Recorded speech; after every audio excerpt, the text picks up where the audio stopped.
Hello everyone, thank you for joining me today. This is Taliesin McKnight, and today we continue reading of Eliphas Levi, Alphonse Louis Constant, a very important French occultist in the 19th century.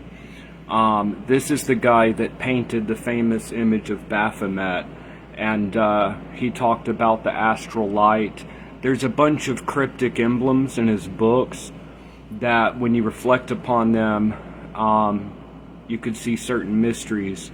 Eliphas Levi was a very important figure, and I'm very excited for us to continue to work through this material. So before we worked through a lot of Renaissance sources, and we worked through a lot of material from Agrippa. And we did a lot of focus on Renaissance sources on angel magic and researching everything that exists for the most part from the 16th, 17th, 18th, and 19th centuries. But now we're shifting our focus to modern occultism and understanding these great writers. It's great to pick up a book from the local New Age shop or Amazon on modern magic, but I think it's useful if our goal is knowledge and occult knowledge. I think it's useful to understand these classics. So, and these are not very well understood classics, by the way. We are reading Eliphas Levi's Dogma and Ritual of High Magic.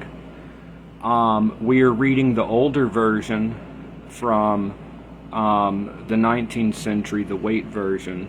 It's in the public domain. So today we're reading we already went through the introduction of Book 1 and Book 2, and we went through Chapter 1 of Book 1, Dogma. Today we're looking at Chapter 1 of the Ritual of High Magic of Eliphas Levi. Preparations. So the Ritual of Transcendent Magic, Chapter 1, Preparations. Every intention which does not assert itself by deeds is a vain intention. I like how these opening statements, Eliphas Levi often drops like these bombs, things to really think about. Every intention which does not assert itself by deeds is a vain intention, and the speech which expresses it is idle speech. It is action which proves life and establishes will. Hence it is said in the sacred and symbolical books that men will be judged not according to their thoughts and their ideas, but according to their works. We must act in order to be. We have, therefore, to treat in this place of the grand and terrific question of magical works. We are concerned no longer with theories and abstractions. We approach realities, and we are about to place the rod of miracles in the hands of the adept, saying to him at the same time, "Be not satisfied with what we tell you. Act for yourself." We have to deal here with works of relative omnipotence, with the means of seizing upon the greatest secrets of nature and compelling them into the service of an enlightened and inflexible will. Most known magical rituals are either mystifications or enigmas, and we are about to rend for the first time after so many centuries the veil of the occult sanctuary. To reveal the holiness of mysteries is to provide a remedy for their profanation. Such is the thought which sustains our courage and enables us to face all the perils of this enterprise, possibly the most intrepid which has been permitted the human mind to conceive and carry out. Magical operations are the exercise of a natural power, but one superior to the ordinary forces of nature. They are the result of a science and a practice which exalt human will beyond its normal limits. The supernatural is only the natural in an extraordinary grade, or it is the exalted natural. A miracle is a phenomenon which strikes the multitude because it is unexpected. The astonishing is that which astonishes. Miracles are effects which surprise those who are ignorant of their causes, or assign them causes which are not in proportion to such effects. Miracles exist only for the ignorant, but as there is scarcely any absolute science among men, the supernatural can still obtain, and does so indeed for the whole world. Let us set out by saying that we believe in all miracles, because we are convinced and certain, even from our own experience, of their entire possibility. There are some which do not explain, though we regard them as no less explicable. From the greater to the lesser, from the lesser to the greater, the consequences are identically related and the proportions progressively rigorous. But in order to work miracles, we must be outside the ordinary conditions of humanity. We must either be extracted by wisdom or exalted by madness, either superior to all passions and beyond them through ecstasy or frenzy. Such is the first and most indispensable preparation of the operator. Hence, by a providential or fatal law, the magician can only exercise omnipotence in inverse proportion to his material interest. And here Levi is, we're reading Eliphas Levi here. Levi is talking about gaining powers over the astral light or universal energy by liberating our will from our passions. It's the image of the pentagram behind me. It's the passions and the material nature governed by will. It's like Plato's allegory of the chariot and the chariot tarot card. It is self-determinism. It is self-direction, self-willed, self-moving, not just pulled by the desires of the flesh, for example, or any of these things, or not slave to our ideas and our minds. Like logic often blinds people. People get in these solid viewpoints of the world, which blinds us. So there's the reasoning factor. Some of us may have imbalances within the emotional sphere, or we need to bring material from the unconscious, or some of us, so it's about being self-driving, like a self-driving chariot.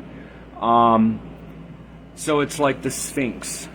So this liberation of ourselves and being able to speak our creative word, we must be liberated and above nature.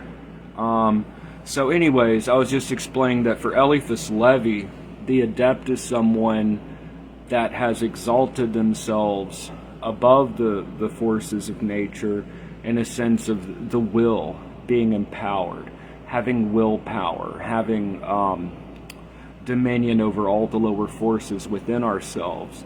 So you could think of this almost like siddhis, that the more enlightened we become, the more powerful, the more we can control and direct the astral light or the universal energy.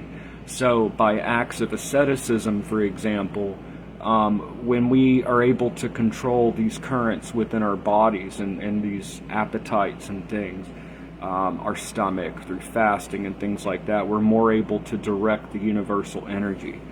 So anyways, back to this, we're reading Eliphas Levi here. A very important figure. By the way, I don't claim to be any great expert on Levi. We're working through this material together, and as I see things, I talk about them. But I still have a lot to learn myself. But anyways, back to this. Hence, by a providential or fatal law, the magician can only exercise omnipotence in inverse proportion to his material interests. The alchemist makes so much the more gold, as he is the more resigned to privations, and the more esteems that poverty which protects the secrets of the magnum opus. Only the adept whose heart is passionless will dispose of the love and hate of those whom he would make instruments of his science. The myth of Genesis is eternally true, and God permits the tree of science to be approached only by those men who are sufficiently strong and self-denying not to covet its fruits. Ye therefore, who seek in science a means to satisfy your passions, pause in this fatal way. You will find nothing but madness or death. This is the meaning of the vulgar tradition that the devil ends sooner or later by strangling sorcerers. The magus must hence be impassible. By the way, I'm not saying that I necessarily agree with all these ideas, but we're reading Levi here. He has this image of the magus as someone that's liberated themselves from their lower impulses. That doesn't mean that they don't indulge in lower impulses, but it means that they're no longer clinging to it. Non-clinging is liberation. We have said that impassioned... Okay, wait. This is the meaning of the vulgar tradition that the devil ends sooner or later by strangling sorcerers. The magus must hence be impassible, sober, and chaste, disinterested, impenetrable, and inaccessible to any kind of prejudice or terror. He must be without bodily defects and proof against all contradictions and all difficulties, like a perfected vessel, and body and mind and emotions like all a perfected vessel. We're like building the pyramid or building King Solomon's temple. We're building up the structure. He must be without bodily defects and proof against all contradictions and all difficulties. The first and most important of magical operations is the attainment of this rare preeminence. In order to rise above the commonplace of the world and become a light to the world and a light to the creation of your own purpose, your own reason to be, raison d'être, our reason to be. God, that was awful pronunciation. But our reason to be, anyways. He must be without bodily defects and proof against all contradictions and all difficulties. The first and foremost important magical operations is the attainment of this rare preeminence. We have said that impassioned ecstasy, now this is the opposite, this is excess. We have said that impassioned ecstasy may produce the same results as absolute superiority, and this is true as to the issue, but not as to the direction of magical operations. Passion forcibly projects the astral light and impresses unforeseen movements on the universal agent, but it cannot check with the facility that it impels, and its destiny then resembles Hippolytus dragged by his own horses, or Phalaris himself victimized by the instrument of torture which he had invented for others. Human volition, realized by action, is like a cannonball, and recedes before no obstacle. It either passes through it or is buried in it. But if it advance with patience and perseverance, it is never lost. It is like the wave which returns incessantly and wears away iron in the end. The will. Man can be modified by habit, which becomes, according to the proverb, his second nature, by means of persevering and graduated athletics. So it's like talking about like asceticism, fasting, for example, a reasonable fast just to gain control of the gut, going through a period of perhaps sexual abstinence or whatever, sleep deprivation within a not a harmful amount, but a small amount to gain control over our desires. When our body wants to sleep, but we keep ourselves awake. Not all the time, that's unhealthy, but in like an isolated thing. Or to not eat when the gut wants to eat. We're gaining control over those appetites. Every day do something that sucks, basically. Self-denial. Although you can't really call it self-denial, which is really the exaltation of our true self. As was said in another book. Man can be modified by habit, which becomes, according to the proverb, his second nature, by means of persevering and graduated athletics. The powers and activity of the body can be developed to an astonishing extent. He's not saying to let the body waste away, but to make the body strong and trained. By means of persevering in graduated athletics, the powers and activity of the body can be developed to an astonishing extent. In order to get the body well trained for any type of athletics requires doing things that suck, you know. It is the same with the powers of the soul. Would you reign over yourselves and others? Learn how to will. How can one learn to will? This is the first arcanum of magical initiation, learning to will properly. And it was to make it understood fundamentally that the ancient depositaries of priestly art surrounded the approaches of the sanctuary with so many terrors and illusions, where candidates to initiation were afraid, but they faced their fear and got initiated. They did not believe in a will until it had produced its proofs, and they were right. Power is justified by victories. Indolence means laziness. Indolence and forgetfulness are enemies of will, and for this reason all religions have multiplied their observances and made their worship minute and difficult. The more we restrain ourselves for an idea, the greater is the strength we acquire within the scope of that idea. Are not mothers more partial to the children who have caused them most suffering and cost them most anxieties? So does the power of religions reside exclusively in the inflexible will of those who practice them. All the uncomfortable things in religion. Sorry, we've been having the door open. Damn fly, let's see. So long as there is one faithful person to believe in the holy sacrifice of the Mass, there will be a priest to celebrate it for him. And so long as there is a priest who daily recites his breviary, there will be a pope in the world.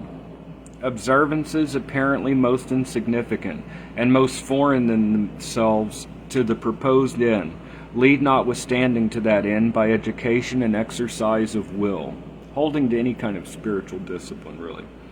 If a peasant rose up every morning at 2 or 3 o'clock and went daily a long distance from home to gather a sprig of the same herb before the rising of the sun, he would be able to perform a great number of prodigies by merely carrying this herb upon his person, for it would be the sign of his will, and would become by his will itself all that he required it to become in the interest of his desires. In order to do a thing, we must believe in the possibility of our doing it. So this is the idea of faith and belief and magic, which is important. So, in order to do a thing, we must believe in the possibility of our doing it. And this faith must forthwith be translated into acts. When a child says, "I cannot," his mother answers, "Try." Faith does not even try. Faith. It begins with the certitude of completing. This is important in magic. Knowing that it is so. Knowing that it is so. Faith is important, according to Levi here. Faith does not even try. It begins with the certitude of completing, and it proceeds calmly, as if omnipotence were at its disposal and eternity before it. What seek you, therefore, from the science of the Magi? Dare to formulate your desire. Then set to work at once, and do not cease acting after the same manner and for the same end. What you will shall come to pass, and for you and by you it is indeed already begun. Sixtus V said, while watching his flocks, "I desire to be pope." You are a beggar, and you desire to make gold? Set to work and never leave off. I promise you in the name of science all the treasures of Flamel and Raymond Lully. What is the first thing to do? He's talking about accomplishing the great work. So this is the great work according to Eliphas Levi. How do you accomplish the great work? What is the first thing to do? Believe in your power, then act. But act how? This is the thing with magic. Believe in your power and act, whatever your will may be, whether it be for financial gain, or whether it be for love or luck or protection or blessing, or knowledge, or whatever it may be, right? Believe in your power, then act. You start with the certitude that the operation will come to its conclusion. You will be successful. Very important in magic. And of course, it's good to log results. What I always say, but here I'm inserting I should just read, but I just want to say that my way of looking at it is suspended disbelief or belief in the moment, right? But write it down. But later on, right, maybe 2-3 months later, go through your record and see what has worked and what hasn't worked, right? So that way we're not just acting blindly, we're bringing in an element of skepticism, but after it should have manifested, right? But it's important to believe when you do the spell, and to have certitude and no doubt once the spell is over. So, what is the first thing to do? Believe in your power and act. But act how? Rise daily at the same hour, and that early. Bathe in a spring before daybreak. He's talking about accomplishing the great work. How do you accomplish the great work? Eliphas Levi says, you want to accomplish the great work? You want to turn lead into gold? You want to realize the great arcanum? Believe in your power, then act. But act how? Rise daily at the same hour, and that early. Bathe at a spring before daybreak, and in all seasons. Never wear dirty clothes. Rather wash them yourself if needful. Accustom yourself to voluntary privations, asceticism. Accustom yourself to to voluntary privations like fasting or abstinence, that you may be able better to bear those which come without seeking. Then silence every desire which is foreign to the fulfillment of the great work. What? By bathing daily in a spring I shall make gold? You will work in order to make it. It is a mockery. No, it is an arcanum. How can I make use of an arcanum which I fail to understand? Believe and act. You will understand later. One day a person said to me, I would that I could be a fervent Catholic, but I'm a Voltairean. What would I not give to have faith? I replied, say I would no longer, say I will, and I promise you that you will believe. You tell me you're a Voltairean, and that all the various presentations of faith, that of the Jesuits, is most repugnant to you, but at the same time seems the most powerful and desirable. Perform the exercises of St. Ignatius again and again, without allowing yourself to be discouraged, and you will attain the faith of a Jesuit. The result is infallible, and should you then have the simplicity to ascribe it to a miracle, you deceive yourself now in thinking that you are a Voltairean. An idle man will never become a magician. Magic is an exercise of all hours and all moments. The operator of great works must be absolute master of himself. He must know how to conquer the allurements of pleasure, appetite, and sleep. So Levi gives this idea of the magician as liberated from all of our lower desires in a way. That doesn't mean that you don't engage in the flesh. That doesn't mean you don't enjoy good food or whatever pleasure. But it means that you're not mastered by it. So, an idle man will never become a magician. Magic is an exercise of all hours and all moments. The operator of great works must be absolute master of himself. He must know how to conquer the allurements of pleasure, appetite, and sleep. He must be insensible to success and to indignity. His life must be that of a will directed by one thought and served by entire nature, which he will have made subject to mind in his own organs, and by sympathy in all the universal forces which are their correspondents. All faculties and all senses should share in the work. Nothing in the priest of Hermes has the right to remain idle. Intelligence must be formulated by signs, and some by characters or panticles. Will must be determined by words, and must fulfill words by deeds. The magical idea must be rendered into light for the eyes, harmony for the ears, perfumes for the sense of smell, savors for the palate, objects for the touch. The operator, in a word, must realize in his whole life what he wishes to realize in the world without him. He must become a magnet to attract the desired thing. And when he shall be sufficiently magnetic, he must be convinced that the thing will come of itself and without thinking of it. It is important for the magus to be acquainted with the secrets of science, but he may know them by intuition and without formal learning. Solitaries living in the habitual contemplation of nature frequently divine her harmonies, and are more instructed in their simple good sense than doctors, whose natural discernment is falsified by the sophistries of the schools. True practical magicians are almost invariably found in the country, and are frequently uninstructed persons and simple shepherds. Furthermore, certain physical organizations are better adapted than others for the revelations of the occult world. Their sensitive and sympathetic natures, with whom intuition in the astral light is, so to speak, inborn. Certain afflictions and certain complaints can modify the nervous system, and independently of the concurrence of the will, may convert it into a divinatory apparatus of less or more perfection.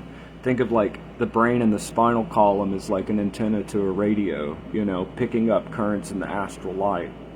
The spine is like an antenna, But these phenomena are exceptional, and generally magical power should and can be acquired by perseverance and labor. They're also, so it's like gaining magical power instead of just the powerful spell or whatever. This is the development of the soul. And before Levi, like in the magic of the grimoires and things, there are often periods of purification and prayer and cleansing. There is that element. But Levi and the Hermetic Order of the Golden Dawn and Thelema and a lot of these later currents, they have this idea of, kind of like like Platonism, Neoplatonic or Hermetic, kind of like liberation of the will from the appetites or whatever.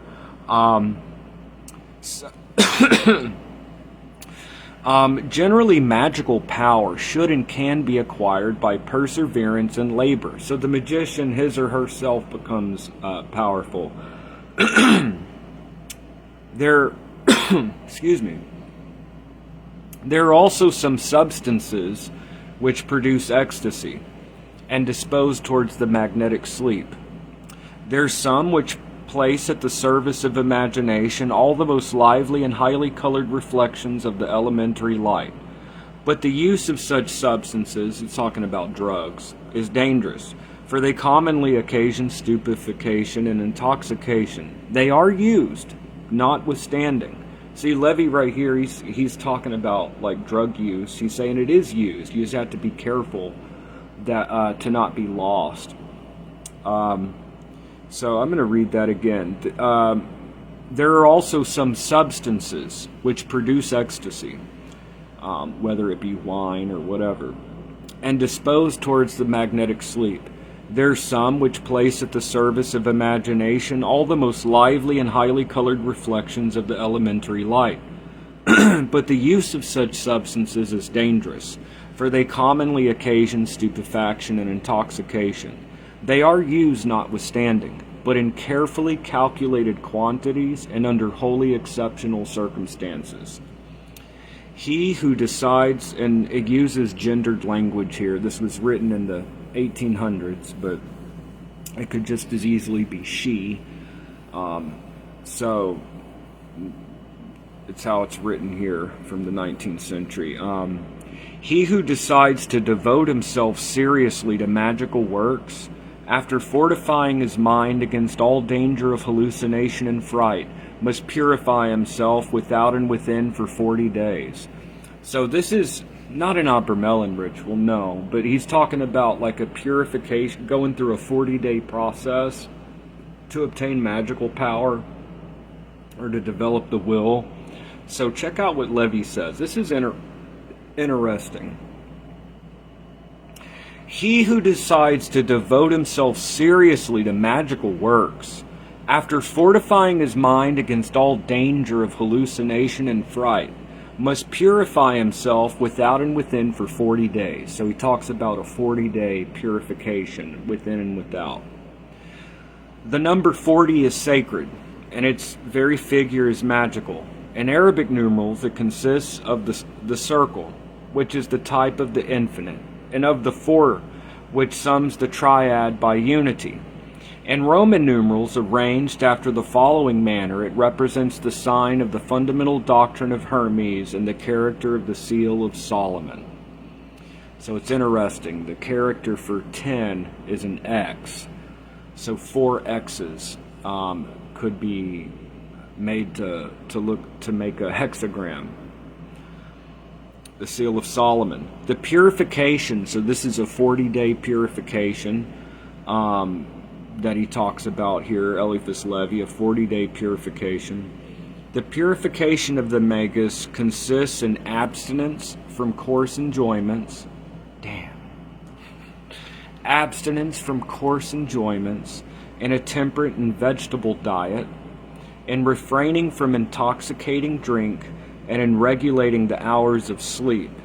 This preparation has been indicated and represented in all forms of worship by a period of penitence and trials preceding the symbolical feast of life renewal. So, clearly for this period, yeah. Doesn't sound like a recipe for fun.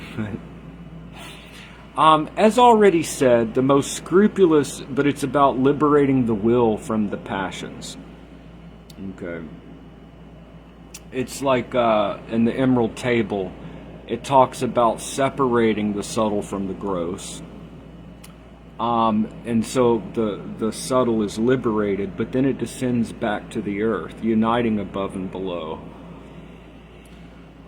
So we exalt the will above nature, or the lower nature, and then we unite back with it. From an exalted position, we're able to be self-directing. The attribute of the 5th power of the Sphinx is ire, to go. Ire, to go. So we have the 4 elements, and then the power of it's the sandal strap and the rose cross. As already said, the most scrupulous external cleanliness must be observed. And this is commonly described in magic as drinking water, fasting, cleansing the body, having clean clothes, which thankfully we tend to have good hygiene nowadays, most people. As already said, the most scrupulous external cleanliness must be observed. The poorest person can find spring water. All clothes, furniture, and vessels made use of must also be carefully washed, whether by ourselves or others. All dirt is evidence of negligence, and negligence is deadly in magic. The atmosphere must be purified at rising and retiring with a perfume composed of the juice of laurel, salt, camphor, white resin, and sulfur, repeating at the same time the 4 sacred names, while turning successively towards the 4 cardinal points.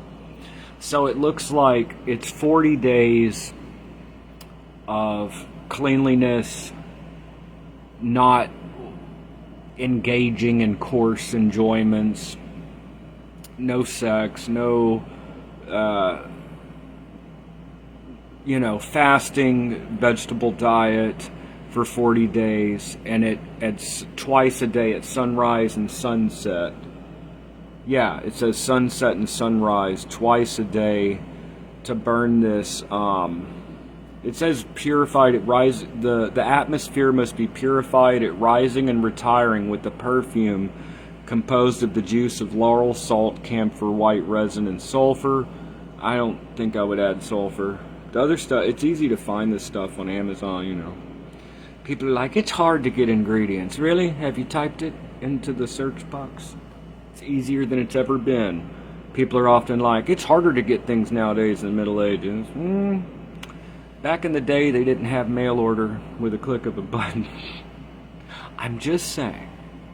All dirt is evidence. Okay. We must divulge to no one the work that we accomplish. Yeah, don't go out and tell. If you're going to do this 40-day thing, don't go out and tell your coworkers and your family. Maybe you tell someone you're going to do something important to explain, like you need to be isolated, but don't really talk about what you're doing, right? Remember, the fourth power of the Sphinx is silence. We must divulge to no one the works that we accomplish. For as already said in the doctrine, mystery is the exact and essential condition of all the operations of science. Silence is the fourth power of the Sphinx. It's important, according to Levi, to not talk about what you're doing. To do your spell and don't talk about it. You know, the word occult means hidden. But there are different attitudes on this in magic, in the occult community, and it's not good to have rigid dogmas or whatever, so it's good to question everything. But it's a very common idea. Me personally, I find silence and secrecy to be helpful. But anyways, Levi says, we must divulge to no one the works that we accomplish, for as already said in the doctrine, mystery is the exact and essential condition of all the operations of science. The inquisitive must be misled by the pretense of other occupations and other researches, such as the chemical experiments for industrial purposes, hygienic prescriptions, the investigation of some natural secrets, and so on. But the forbidden name of magic must never be pronounced. Okay, whatever y'all think of that. So, that's what the book says. The magus must be isolated at the beginning and difficult to approach, so that he may concentrate his power and select his points of contact.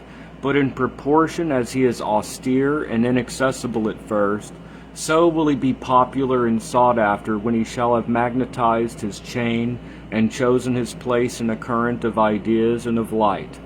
A laborious and poor existence is so favorable to practical initiation that the greatest masters have preferred it, even when the wealth of the world was at their disposal. Then it is that Satan, that is, the spirit of ignorance, who scorns, suspects, and detests science because at heart he fears it, comes to tempt the future master of the world by saying to him, if thou art the Son of God, command these stones to become bread. Then it is that mercenary men seek to humiliate the Prince of Knowledge by perplexing, depreciating, or sordidly exploiting his labor. The slice of bread that he deigns to need is broken into 10 fragments, so that he may 10 times stretch forth his hand. But the magus does not even smile at the absurdity and calmly pursues his work. So far as may be possible, we must avoid the sight of hideous objects and uncomely persons, must decline eating with those whom we do not esteem, and must live in the most uniform and studied manner. We must hold ourselves in the highest respect, and must consider that we are dethroned sovereigns who consent to existence in order to reconquer our crowns. We must hold ourselves in the highest respect, and must consider that we are dethroned sovereigns who consent to existence in order to reconquer our crowns. We must be mild and considerate to all, but in social relations must ever permit ourselves to be absorbed, and must never permit ourselves to be absorbed, and must withdraw from circles in which we cannot acquire some initiative. Finally, we may and should fulfill the duties and practice the rites of the cultus to which we belong, Now of all forms of worship, the most magical is that which most realizes the miraculous, which bases the most inconceivable mysteries upon the highest reasons, which has lights equivalents to its shadows, which popularizes miracles and incarnates God in all mankind by faith. This religion has existed always in the world, and under many names, has been ever the one and ruling religion. It is now among the nations of the earth three apparently hostile forms, which are however destined to unite long for the constitution of one universal church. Alright, Eliphas Levi is starting to get a little eccentric here, but let's read what he says. I refer to the Greek Orthodoxy, Roman Catholicism, and a final transfiguration of the religion of the Buddha. We have now made it plain, as we believe, that our magic is opposed to the goetic and necromantic kinds. It is at once an absolute science and religion which should not indeed destroy and absorb all opinions and all forms of worship, but should regenerate and direct them by reconstituting the circle of initiates, and thus providing the blind masses with wise and clear-seeing leaders. We are living at a period when nothing remains to destroy and everything to remake. Remake what? The past? No one can remake the past. What then shall we reconstruct? Temples and thrones? To what purpose, since the former one has been cast down? You might as well say, my house has collapsed from age. Of what use is it to build another? But will the house that you contemplate erecting be like that which is fallen? No, for the one was old and the other will be new. Notwithstanding, it will always be a house. What more can you wish? And then the next chapter is going to get into magical equilibrium, which is important, this idea, which we'll get into the next chapter, of duality, and also like a boomerang type of action-reaction effect. When you imprint something out in astral light, there's often an equivalent energy. And anyways, it's interesting to talk about dealing with magic according to Eliphas Levi. So we're going to continue to work through this material together. So I have a gathering. I have a bunch of people coming over to the house. So, but I at least wanted to do a video of reading, and then I've got a lot going on today, but I at least wanted to continue this with y'all. So thank you very much for joining me in this video, and I am very excited, okay, to work through this with y'all. So this is Taliesin McKnight, and by the way, I'm going to end this live in a second and re-upload it. If you support my work, or you support what I do, or if you just like hearing my rants, please give a thumbs up to my videos and share or comment. Like, it really does help me out. Like, if you watch my videos, to, you know, give a react, it helps it in the feed and everything. So I appreciate, you know, people showing support, and we're going to keep working through this together, you know. I am just an occultist, a magician that's finding, you know, my way in the spiritual world and continuing my path of liberation and realization and spiritual knowledge and finding what works for me. And I enjoy being able to share that with others, because we are a community.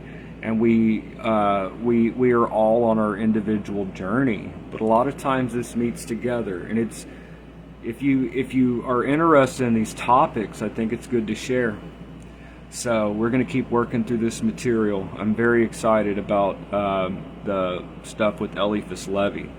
So I'm going to end this and re-upload the video. If you're coming in late to the live, I'm going to upload it in just a second. Be like 5 minutes, and you'll be able to watch the whole thing. And like I said, please like, comment, subscribe, and I will see y'all in the next video. Thank you so much, everyone. I appreciate you very much, And, yep, see you on the next video. Hope everyone's having a wonderful day. Alright, have a great day, y'all.